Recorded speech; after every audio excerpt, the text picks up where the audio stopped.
All right, welcome back, everybody. Today we're going to talk about some of the quick updates, what's been going on in the cryptocurrency space.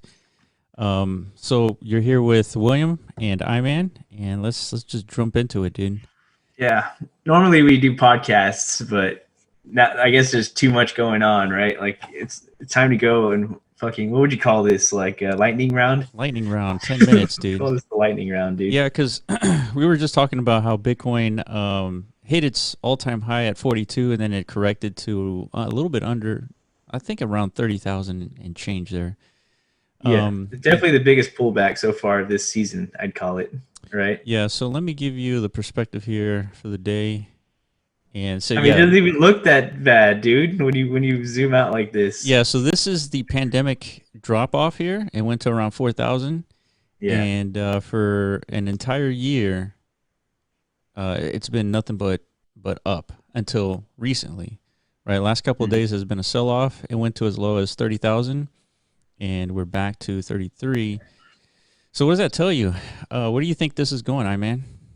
I mean, it was inevitable at some point. Like the pullback had to happen, right? Like I was skeptical along the way. It felt unhealthy, Yeah, the trajectory it was going on. Usually even during a bull market, you're used to like nice periodic moments of like 30% corrections along the way. right. So I guess this is the first time we're on the verge of a 30% correction. I don't think Bitcoin is actually. Can you like measure the Bitcoin chart real Yeah, quick and for sure. see how much it's actually dropped? Like Yeah, from from peak its peak. Yeah, we can do that. yeah, because in 2017, that was always the rule of thumb, dude. Like, if you're looking for like entry exit points for like big market moves like this on Bitcoin, 30% is like Yeah, the minimum. So we're right there, right? yeah, 28%. 28%. This still is like it seems kind of weak to me, man. For this being like the first major sell off after a year of bullish run up, Yeah, like I think more correction is needed. yeah, I totally agree. I don't think it's done correcting. I think it has to go to around 30,000 and then hang out there, plus or minus $2,000 to $3,000. Yeah, it's definitely gonna have to retest because okay, this is the thing. We broke previous all time high at 20K. And there's literally nothing outside of that now to act as like a support line. That's right. Like now Bitcoin's in this weird gray space. Like now it's creating a whole new history of charting that people in the future will be able to look back on to kind of like, refer to, right, as like resistance and support levels. Yeah, yeah, So that means we got to retest 30K again for sure. And it looks like it's on its way to do that. yeah. I think it will. I think it will. Yeah, so there's no way like we just. I mean, it could. I think it's highly unlikely that it just bounces from here like some V-shaped recovery onto 100K, right? Like fuck it, YOLO. Like nothing matters but up. I don't think so. So Yeah, it's just a matter of how long does a correction last, and then how many parabolic runs are we going to see in this cycle? Because there could be one last parabolic run where it reaches 100,000 and then it corrects for the next 18 months from there. But I would imagine that it's going to spend some time in the 30K range, and then it's going to go to, let's say, 60 or $70,000. We're going to see another 30% correction there, and then from there, that's the last leg of this cycle run at the end of this year. yeah, potentially. And the same So with Ethereum, Ethereum. same boat. I mean, everyone, out, myself included, I was a little disappointed not that Ethereum didn't pass its previous all-time high before Bitcoin hit this major correction. Yeah, So there's some definite lagging in like the altcoin, at least in the Ethereum space, right? Like it still has a lot of space to cover to like reduce that Bitcoin dominance level, yeah, which was again another huge indicator back in 2017, like that we're officially like in a bullish altcoin cycle is whenever that Bitcoin dominance starts to go down. yeah. We That's haven't right. seen that. Yeah, so this one did correct 32%, but 33%. I mean, to me, this is all very healthy looking. I totally agree. Yeah. So moving But to a on. lot of you new people, though, I know like this run up in crypto brought in a lot of new faces, right, into the space. Well, So a lot of people aren't used to this type of volatility. and new faces like rappers, right? Yeah, like just again, like the sentiment was getting, in my perspective, too euphoric, where you're just seeing too many like outside investors seeing this ridiculous run up in price, and that was like the main attraction to them, right? Yeah, yeah. So they were expecting more of this like 100% in a week type activity, and that, hey man, when that happens, like that's usually always the opposite. Yeah, Like, yeah. Well, they're gonna always jump in when everybody's talking about it. They don't want to miss the boat. So it's the classic FOMO, yeah, exactly. It's FOMO. FOMO right? in action. All right. So next up, we have breaking crypto savvy Gary Gensler to be named the new SEC chair. So President-elect Joe Biden is expected to name Gary as the new chairman of the U.S. Securities and Exchange Commission. So I guess we were debating whether or not this was good news. So we need to look into this guy, but he will be presiding over the SEC's fight against blockchain's company Ripple. The bad news for the San Francisco Decacorn is Gensler believes that there is a strong case for XRP being classified as a security, according to his 2018 speech at an MIT conference. So I guess from the perspective of XRP, this guy is no good for them. But if he knows about cryptocurrencies, then he might know that there's not a whole lot that he can do about Bitcoin and potentially Ethereum, which Ethereum is getting looked at now as potentially some security because of ETH 2.0. And apparently some staking, just because they're staking ETH now, that it's become, something to look at as far as securities. Yeah, of course. Because there's like I guess distribution of value all of a sudden within the network, I guess.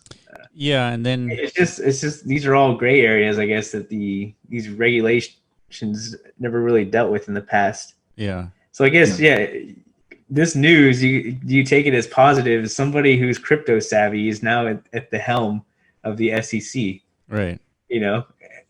I don't know. If anything, it just means he's more equipped with the knowledge and the tools to like actually find the bad actors in this space. And who knows, maybe that's all of us, right? Yeah. Maybe that's every project in the crypto space is a bad actor in the SEC's eyes, Yeah, but how do they enforce that? That's going to be the real challenge. Yeah, I think like I said like a week or two ago, like one thing to always expect during a bull run is like huge FUD campaigns and like super bearish news headlines to pop out of nowhere. Yeah. And this seems like a good like foundation for that. Like you can imagine a bunch of SEC allegations are going to come out throughout the years. Oh yeah, FUD campaigns. Yeah. Yeah, it's just going to be like, oh, Polkadot, Chainlink. Like, we're coming for you next. Yeah, Chainlink, you too. Yeah. Like we're all on our radar now. The SEC is coming for you. That's right. And you're going to see huge market sell-offs. Like these are catalysts that the market's going to look for, right?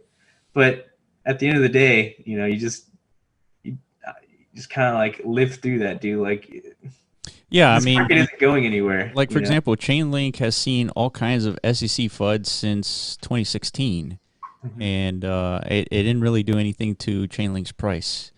So, I mean, these projects have a hard time trying to get around this SEC regulation stuff, especially when a lot of their funds came from ICOs. So, I mean, it's going to be hard for them to avoid it. And even Mark Cuban's jumping into the fray here with berating Ethereum gas fees. So he doesn't think for good reason. Yeah, for good reason, for sure. I don't think people realize. So he's saying that he has been using a lot of these protocols and for years, and so he's criticizing that Ethereum is not a good place for a lot of the DeFi to take place and actually have traction because of the gas fees. I 100% agree with him, man. Like we've been talking about this. That's what pivoted our attention towards the Polkadot ecosystem so hard, Yeah, and that's why we're sort of bullish on the layer 2 solutions, because it's fundamentally needed now if these Ethereum projects, want to continue. Yeah, and ultimately, like, if you're looking for like, infrastructure level like adoption, like in the crypto space, just like how oracles are like the big hot topic these days, just because everyone now recognizes the essential nature of that tech. I mean, I think it's just a lot of people aren't aware of the solution to the scaling issue. Everyone's aware of the problem, right? You can't escape the problem. Yeah. But I don't know if it's like a lack of marketing from the layer 2 projects, or it just hasn't connected yet with everybody. You Yeah. know, that there are protocols out there. I think it's just a lack of adoption from the developers themselves.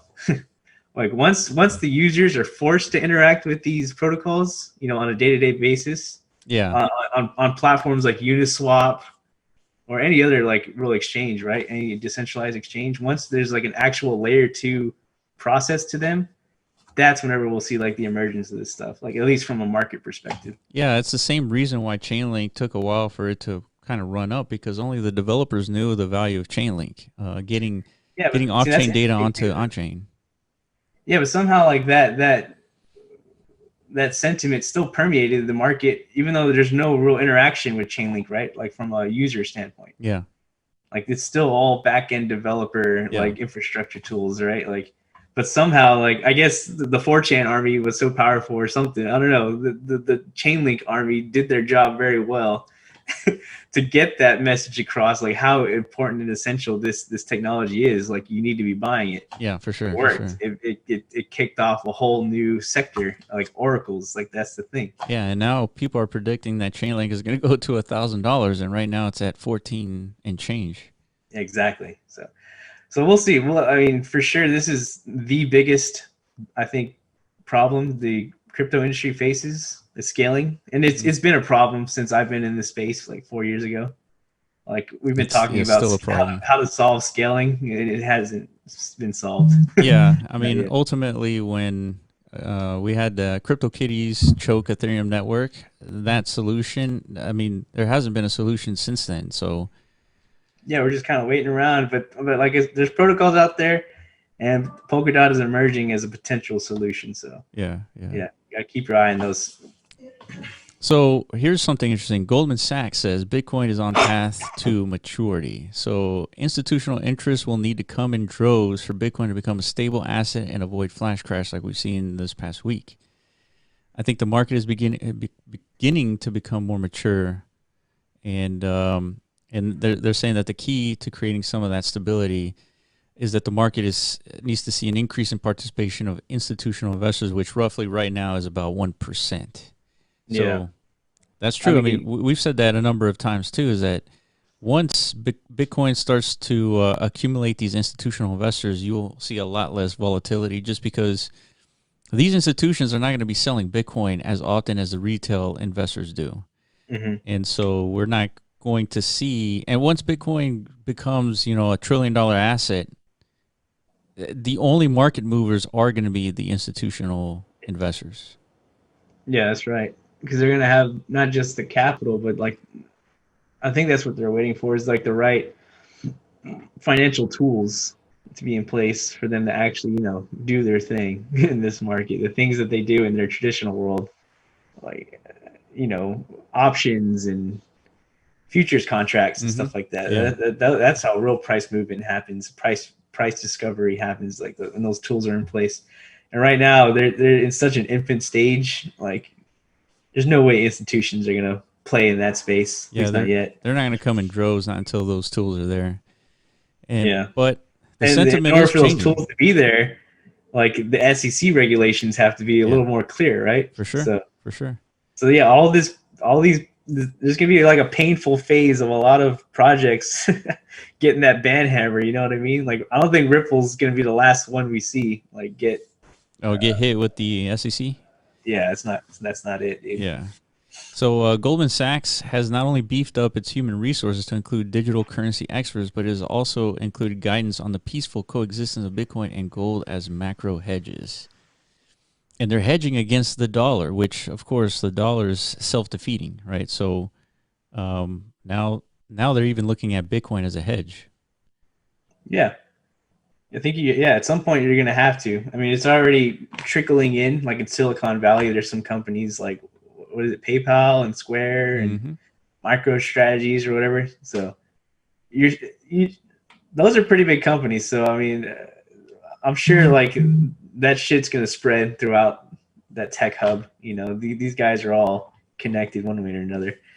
So they're gonna see like, oh man, that was a a good move actually, because they acquired most of this Bitcoin when it was a lot cheaper, right? Yeah, absolutely. Yeah, so not a bad move.